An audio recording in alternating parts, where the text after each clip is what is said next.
Hi, everyone. Welcome. So, this has been a real adventure for me.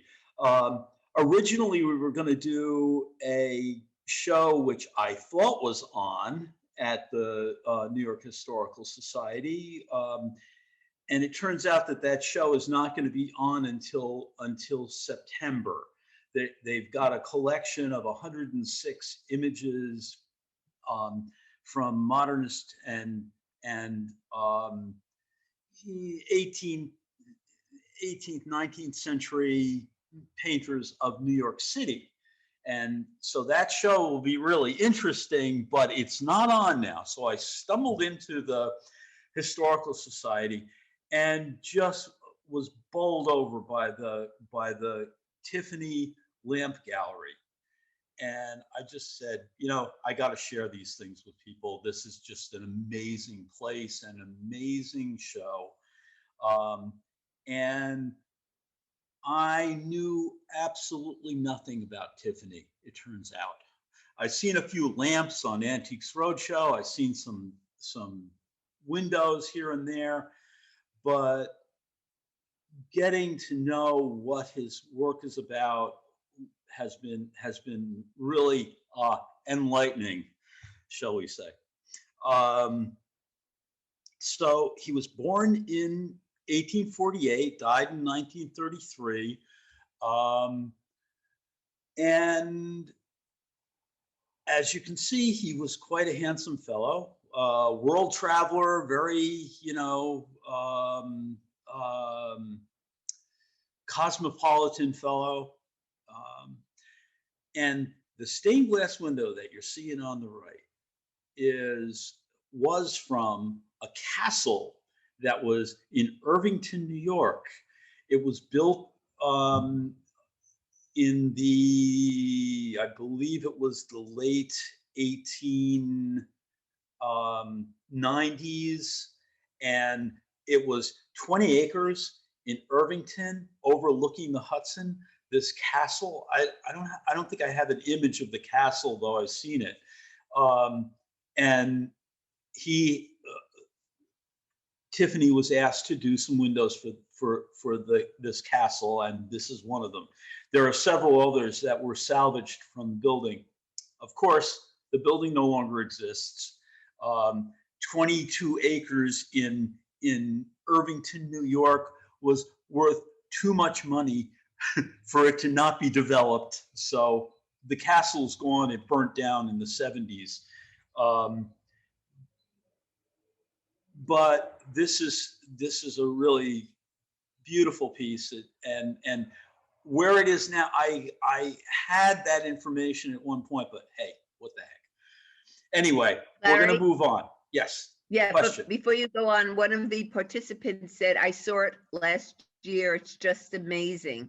There is an excellent historical novel called Clara and Mr Tiffany. Mm-hmm. So if anyone's interested, that would be a good thing to do. Cool. Read that book. Cool. Yeah, very cool. Okay, so the Historical Society Museum has 100 of these lamps. So when you go in there, it's a mixed bag. I mean, some of them are really great pieces, some of them are not so great pieces, but just the abundance of them is remarkable. Some of them are really masterpieces, and others, well, okay, they're good. They're good. Hey, it's Tiffany. But it's just a stunning experience to walk into that gallery. So, Louis Comfort Tiffany is not to be confused with his father, Charles Louis Tiffany. Charles and John B. Young began a stationery and fancy goods emporium in Brooklyn and Connecticut. It was founded in 1837. And the father, Louis's grandfather was already wealthy. So basically, they started the business that eventually became Tiffany and Company. And if you look in the lower left, you see one of the original Tiffany and Company buildings. I believe that one's no longer in place, but you know, we've got the one that's on 57th Street. So Louis was kind of expected to come into the family business and take over the jewelry business, and Louis Comfort Tiffany had his own mind, and he went his own way. He wanted to study art, and which he did. He studied in Europe. He studied at the National Academy. He also studied with one of my favorite artists personally, George Inness. And so let's see. Yeah, here we go. In his developmental years as a young artist, Tiffany cultivated a friendship and study with George Inness. Tiffany drank in the ideas about painting and philosophy from the older artist. According to Tiffany, he haunted Inness's studio in those days.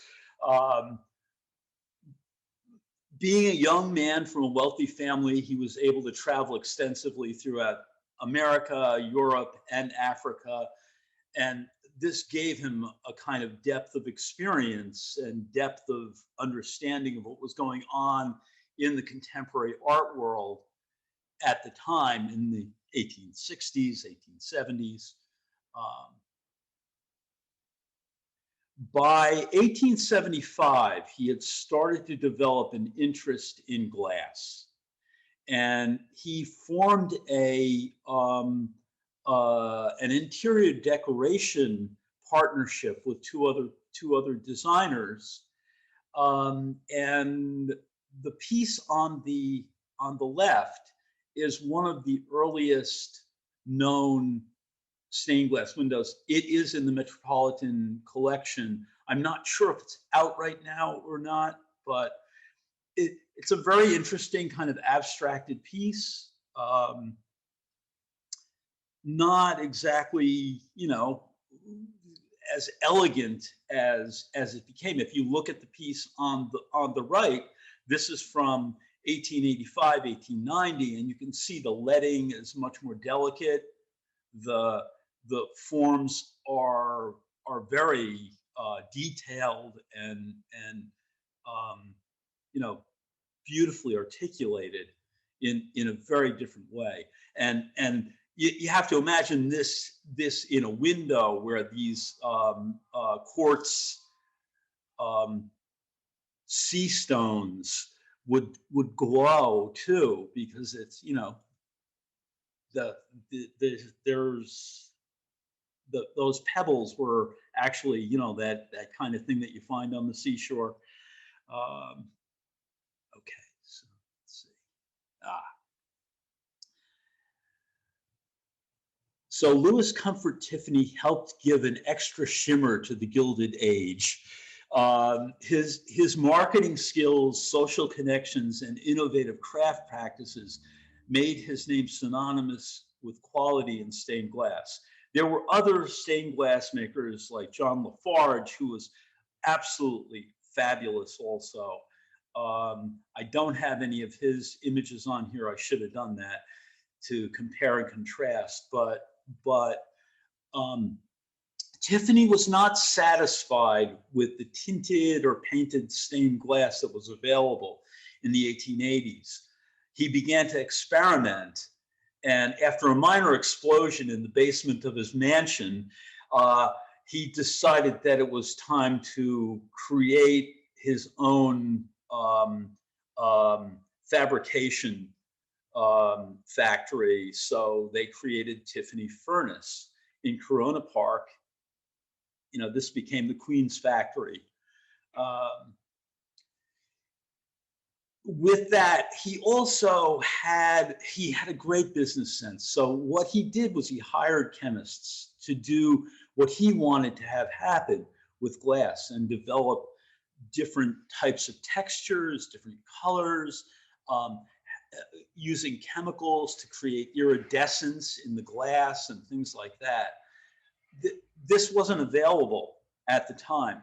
He had been working with other glass fabricators before that, and they just weren't up to the level that he wanted to get to.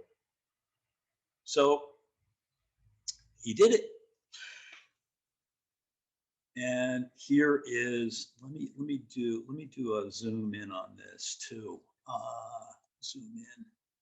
I want you to see, you can see these gradients that are inside this beautiful opalescent kind of glass that are in these petals. And that's cut out of the glass. It was not painted onto it.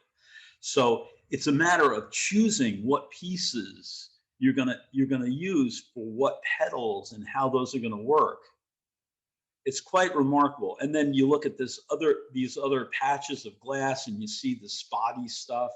That was all in the glass. It was not painted on. And that is a contribution that Tiffany brought to stained glass.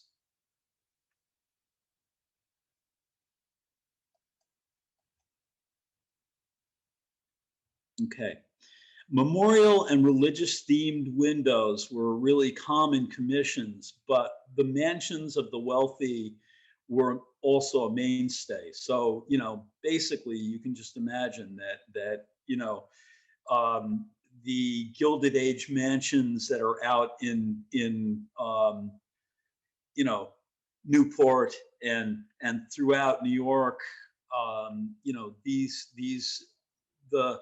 the barons of industry would have really loved to have these Tiffany windows in their mansions.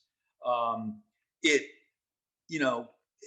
really was this relationship to nature that Tiffany fostered in his windows, in his design. Now, let me be clear about this too. These are teamwork pieces. They were not all made by him. The designs aren't all made by him. Many of the designs for the foliage and things like that were done within the workshop. He didn't do all of this. Much of it he would have approved. Many of the windows, the early windows, he did design, and many throughout his career he designed. But he also hired really good craftsmen and women. But that's a conversation that we're going to get into much deeper. Was a total surprise to me. Again, this is a really beautiful window that still exists in Boston, and of this type of window, these religious windows, this is a really beautiful one. Well done. The gradients that are going on in the face and in the arms and things like that, those were painted on. Those were not in the glass. He tried to do figurative work using the glass, and that didn't work so well.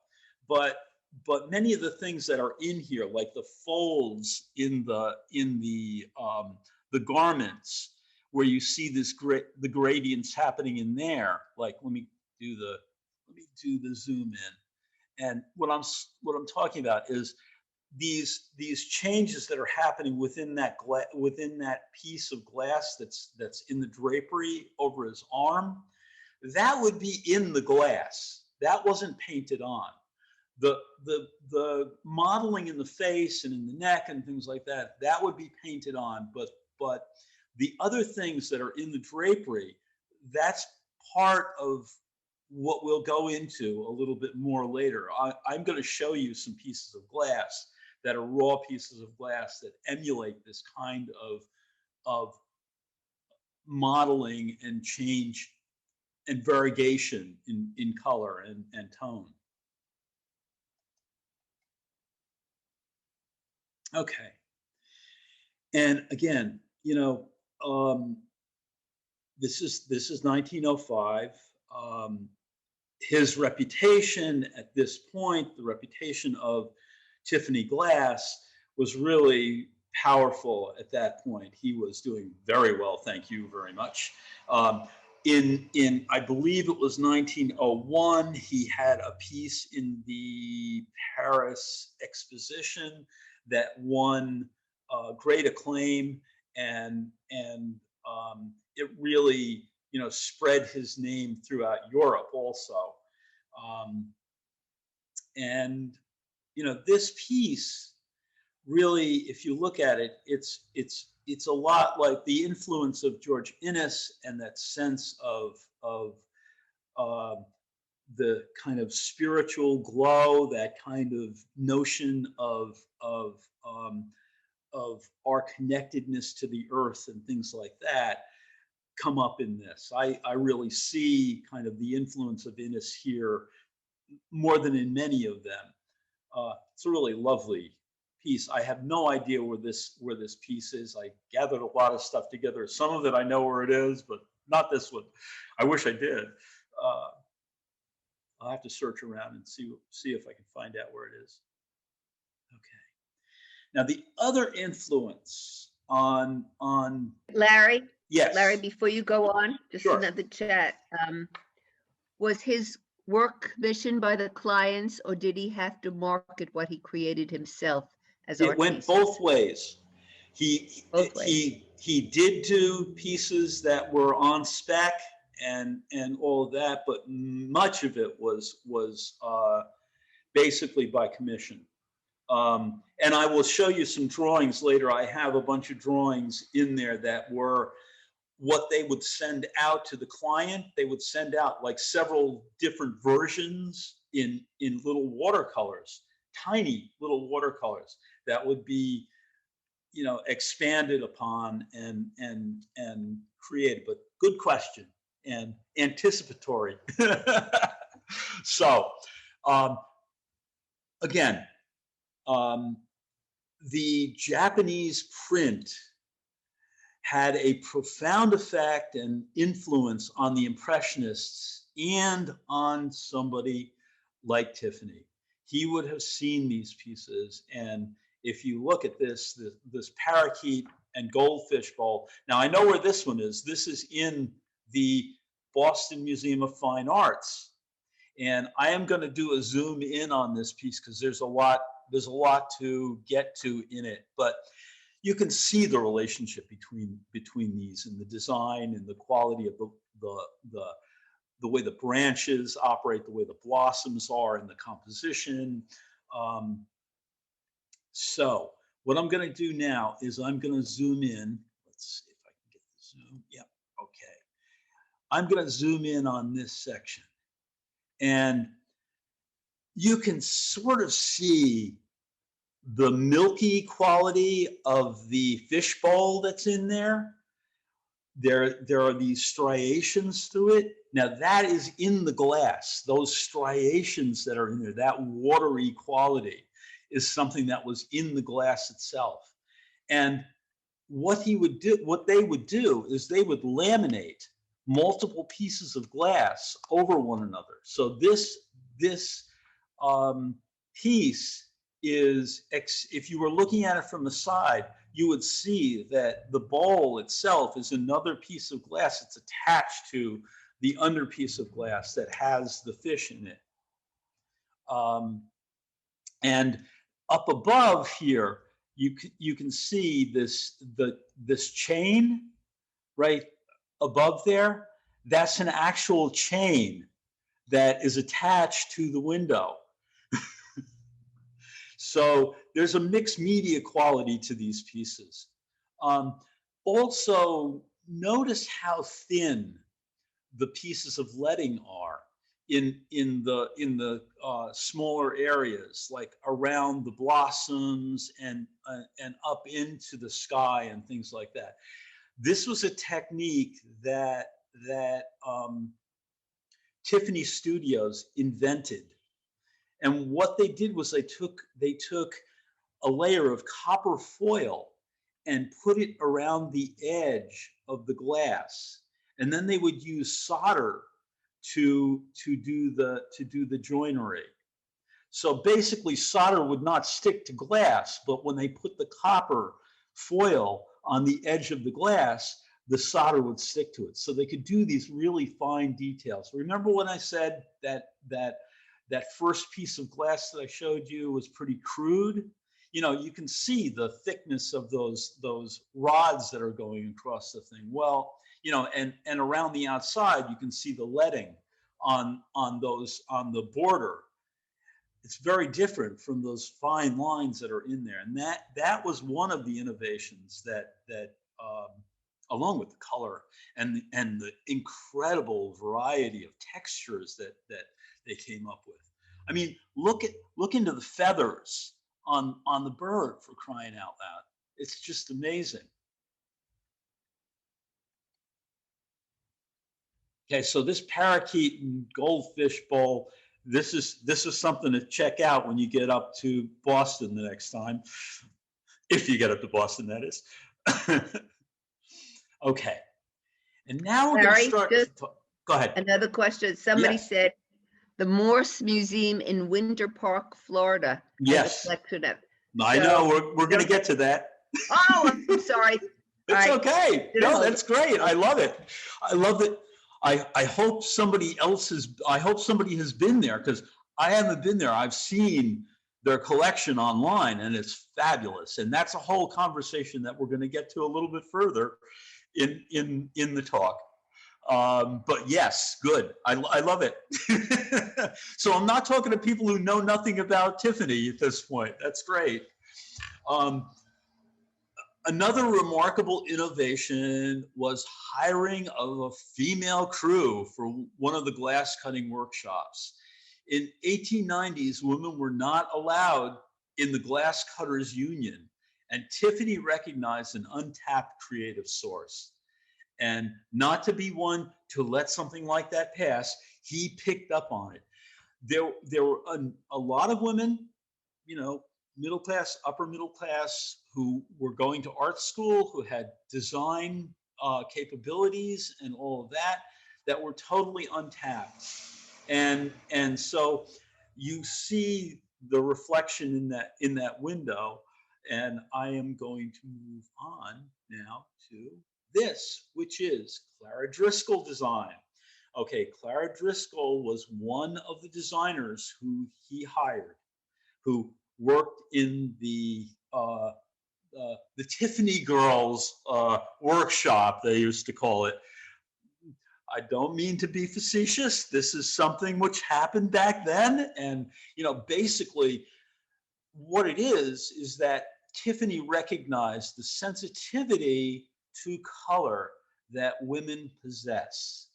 And in fact, there is now ample scientific backup to this, that women have a wider range and higher sensitivity to color than men, that it comes with the genes, that many women have a higher range of spectral ability to see in higher and lower keys than many men.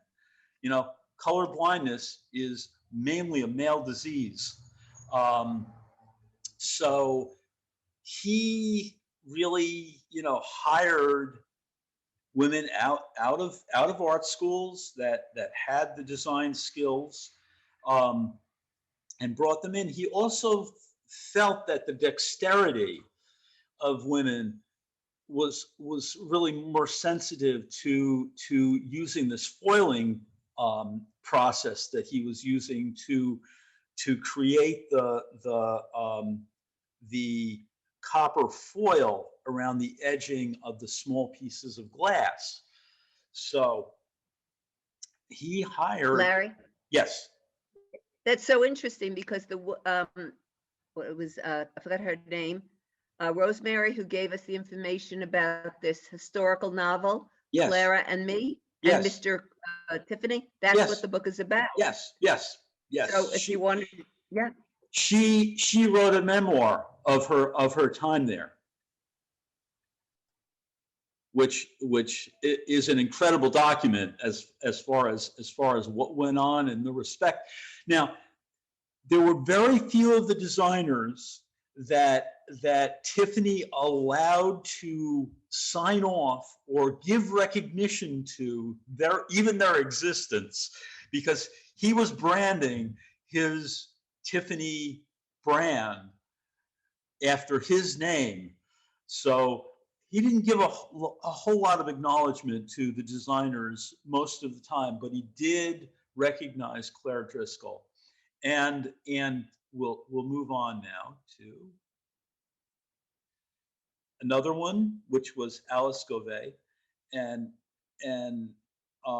she did the piece on the, let's see, the piece on the left was for a, let's see, let me see if I'll pull up the Zoom because it's got writing on it. Oops, sorry, didn't mean to go that way. We'll go here. Where's this? There we go. Okay. And you can see Tiffany furnace and all that stuff, and enamel department. So this piece, this dandelion, was going to become an enamel piece. And the other one, which is over this way, was actually these peppers would become a window, I believe. So let's see. Now we'll move on. Here's the Tiffany girls on the roof. Agnes Northrup was another designer that worked with him. And the photograph in front of the bookshelf is actually that's Driscoll. That's Claire Driscoll, and the lady standing up on the left of the picture of all the ladies is Clara Driscoll also. She ran the workshop. She headed the workshop.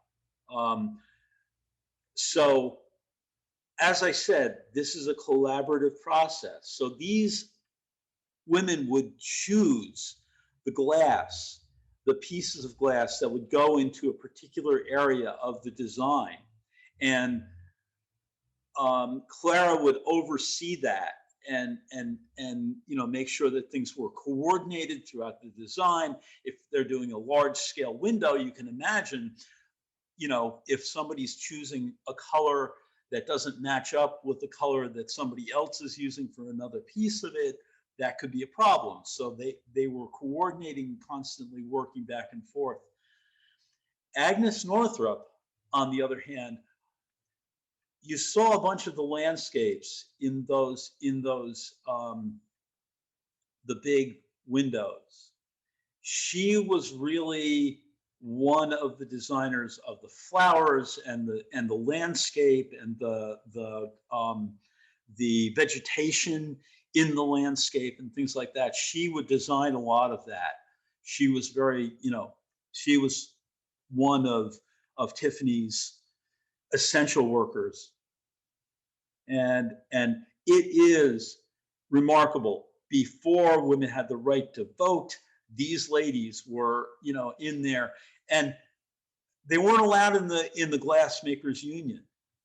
Basically, what happened was there was I believe it was in the early 1890s, there was a strike of the glassmakers union, and that was when Tiffany took the opportunity to hire these women.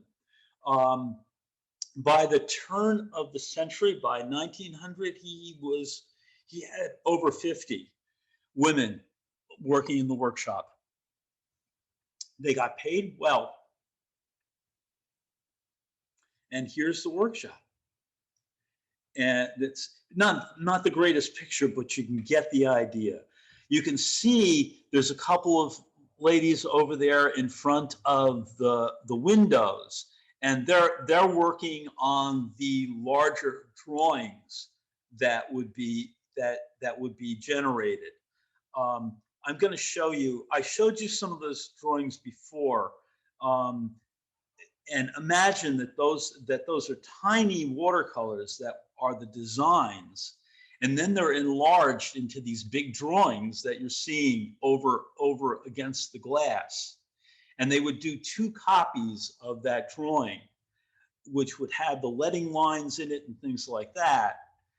And then it would be taken down. One of them would be cut apart and used for pieces, and the other one would be kept up there as the template to work from. And here's the men's glass cutting and assembly department. You can see these molds on the table. The one closest to us is not, not completed yet. You can see how they're draping the glass and how they're setting up these lampshades. And up on the wall in the back there, you can see those what look like sheets. Those are some of the drawings, the cartoon, what they used to call cartoons for the bigger glass pieces. So they would do these big drawings from a very small watercolor, and they'd scale it up to that, and then they'd work with those. Okay, and here is a shot of the Tiffany furnaces, the factory, and I have seen, there is a wonderful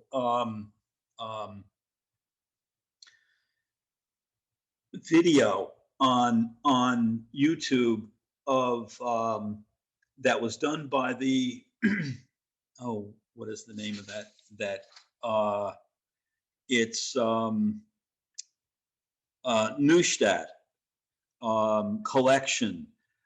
There's a woman from the Neustadt collection that has a lot of the old stock of Tiffany glass, and they showed a shot of how this glass is made, which is really incredible. There are glass makers that are still out there that are doing the same kind of fashioning of glass that these folks were doing.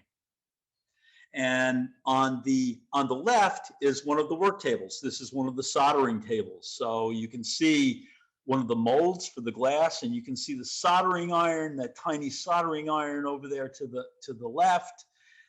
So this is one of the stations that they would kind of work at. And here's the glass. The Neustadt, what happened was the mansion that Tiffany had built on Long Island burnt down in 1957. There were a lot of windows. There was a lot of glass and storage there in another area of the farm, as I understand it. And basically, what you're seeing here is what was bought by this fellow Neustadt.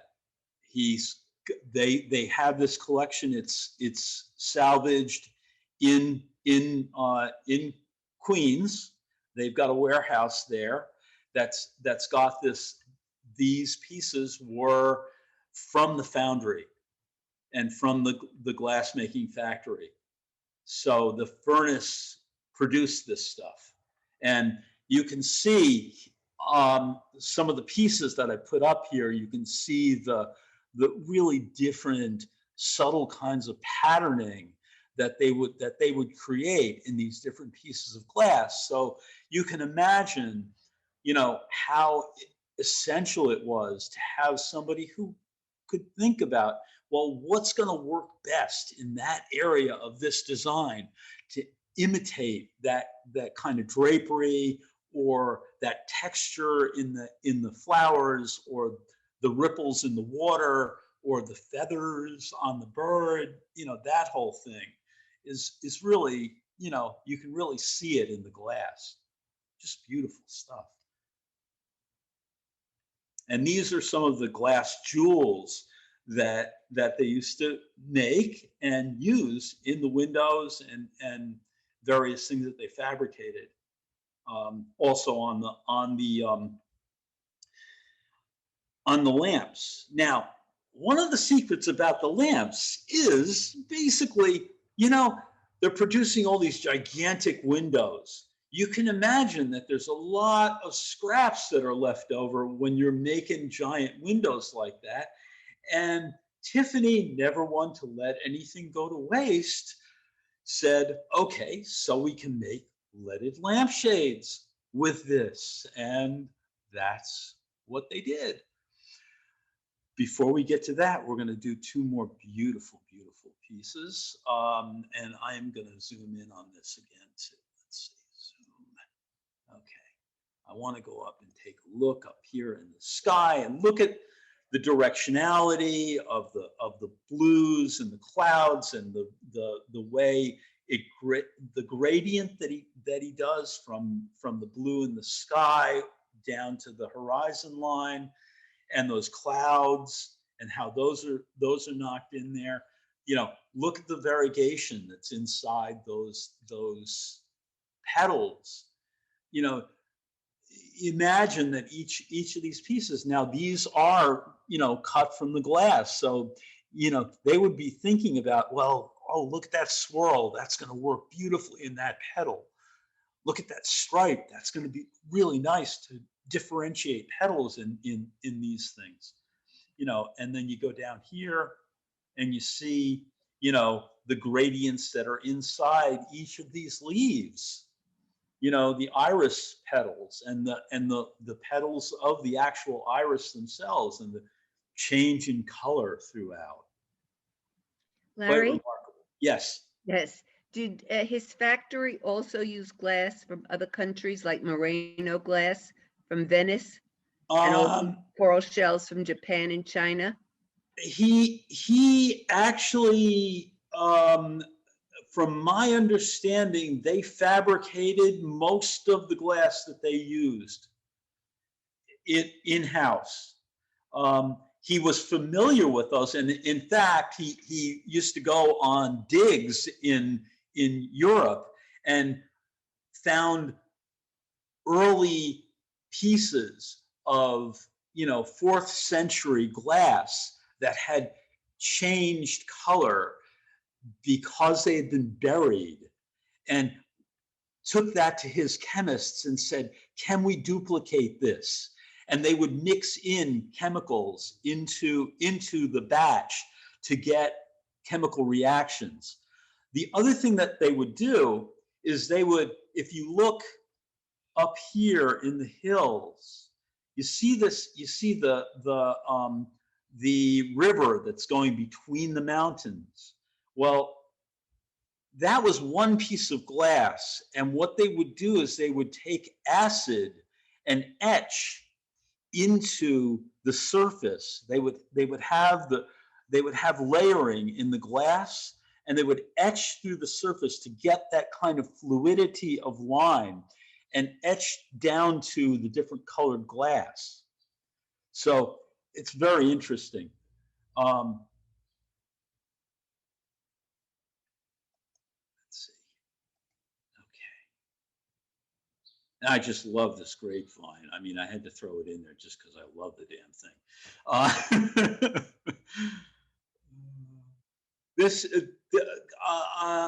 I'm telling you, this guy has been a revelation to me. Now, this is Laurelton. Laurelton Hall was the mansion that he built. He decorated the inside of it. It had stained glass throughout. It had tile. It had everything that they would do as far as decorative interiors. It was an incredible place. It cost a lot of money. He ended up, spending maybe 2 days a week out there if he was lucky.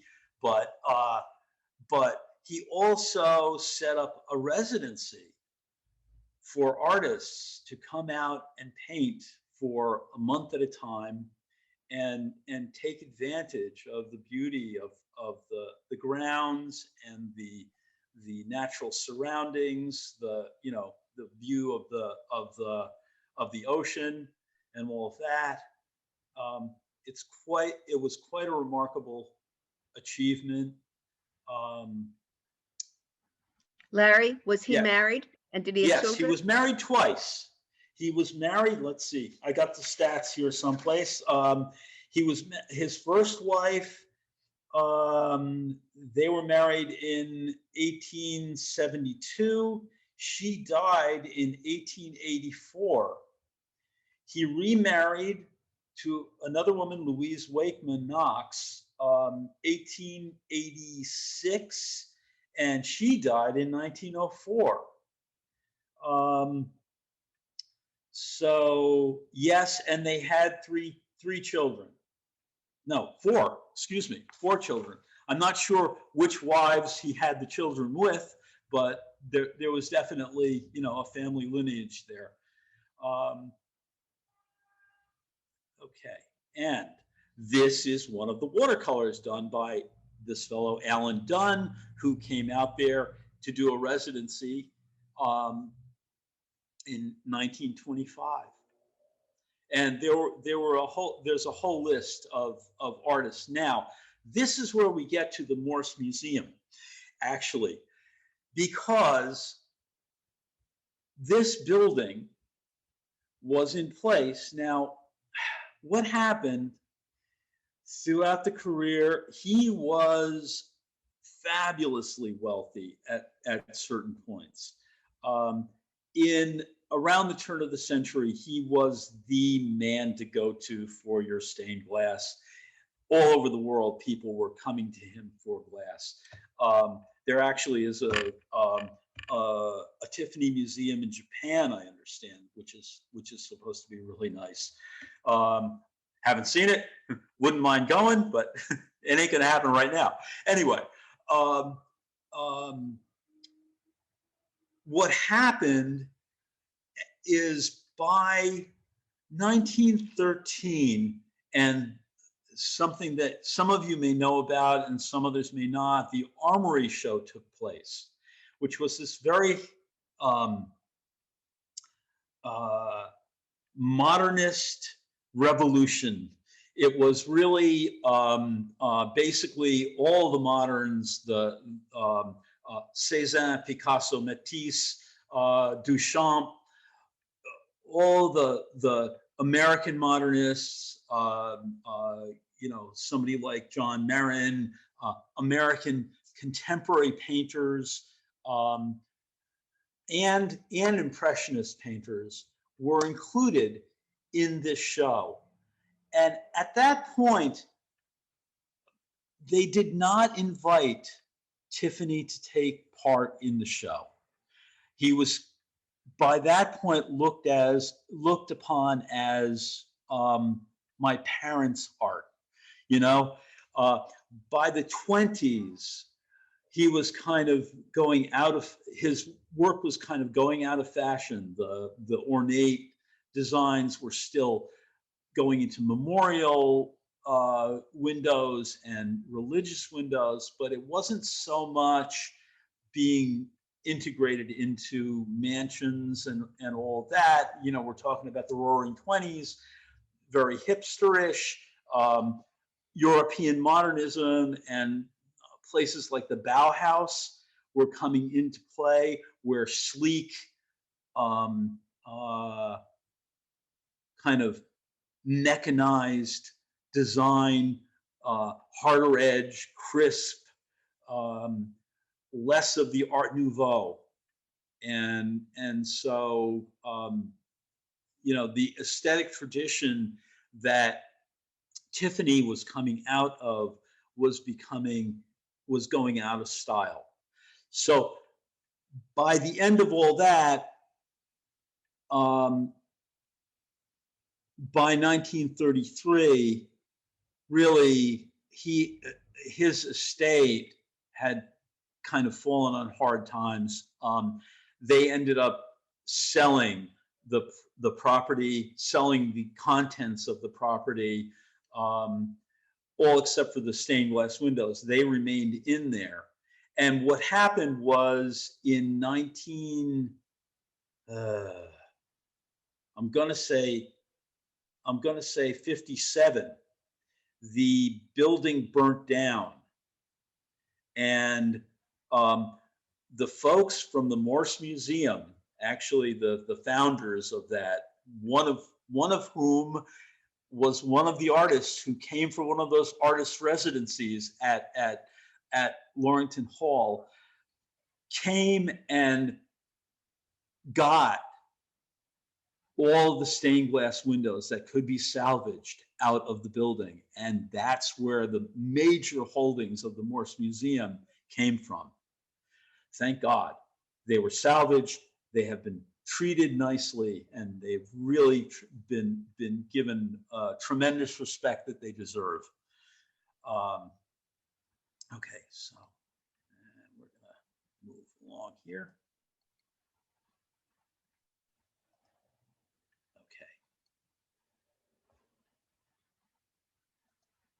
Okay, and we're going to move on to the windows.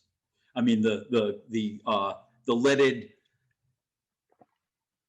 shades are tremendous. The actual brass and bronze stands were all made at the foundry also, and the color. This rich, luminous color. I'm not going to stay for long because there's so much to see. I love the dragonflies. They're just marvelous.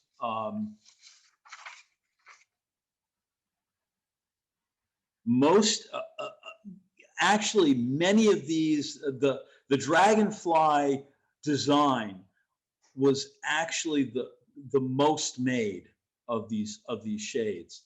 But I gotta say, of my favorites, this wisteria piece is just a masterpiece. The variation, the scale of marking, the range of tone in it, it's a marvelous piece. And I love the sea pebbles, the sea stone pebble lamp.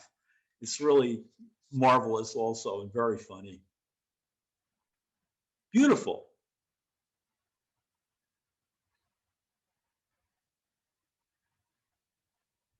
And again, the Japanese, Chinese influence, the Asian influence in the design work is often there. And I'm not sure who designed these. Actually, you don't know, because he would design things, but also his crew. And this is a large, patinated bronze and glass screen.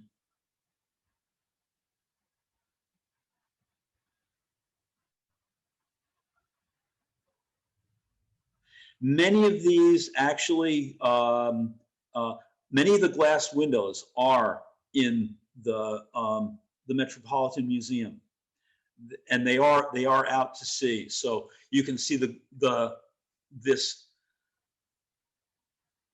huge selection of the lamps at the Historical Society, but you can also go to the American wing of the Met and see just a spectacular collection of the windows. And that's to say nothing of the glass. This, what do they call it? Farvel glass was just this luminous stuff. And they have a great collection of that, a great selection of it at the Met. And Larry? Yes. The Historical Society has a collection too?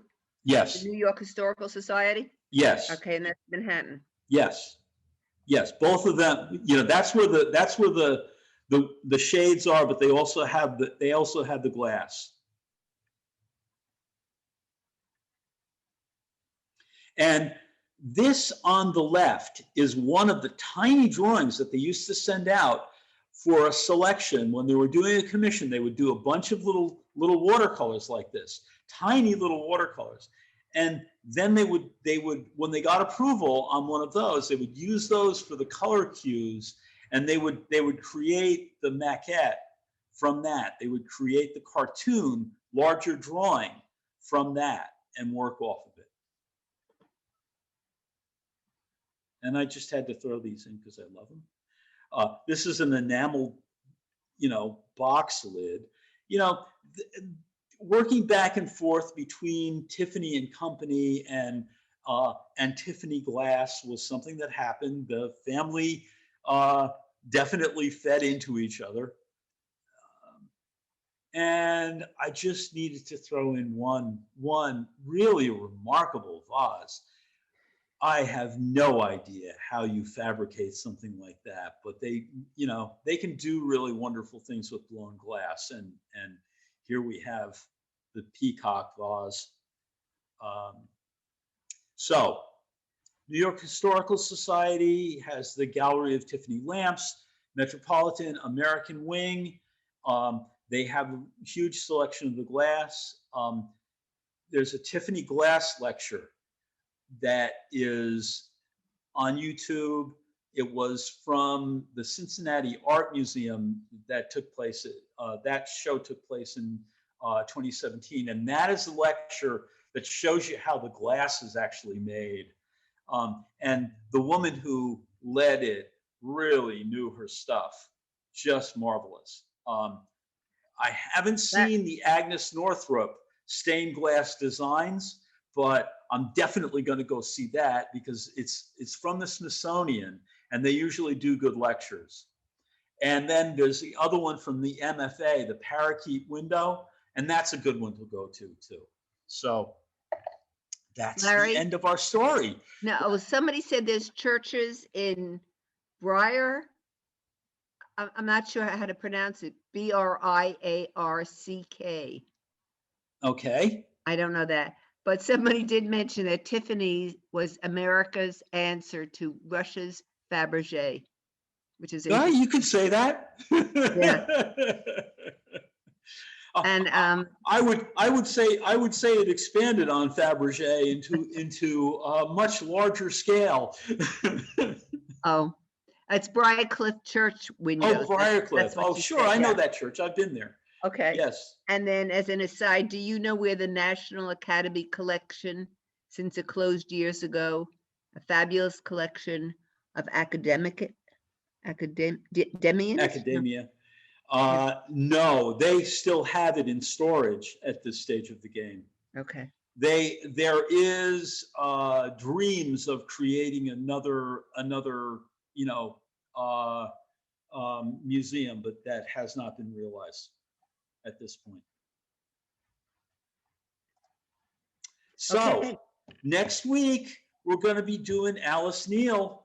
She's getting a lot of press right now, and this is a really wonderful show. I'm looking forward to digging into her stuff, and there's plenty of information out there on her.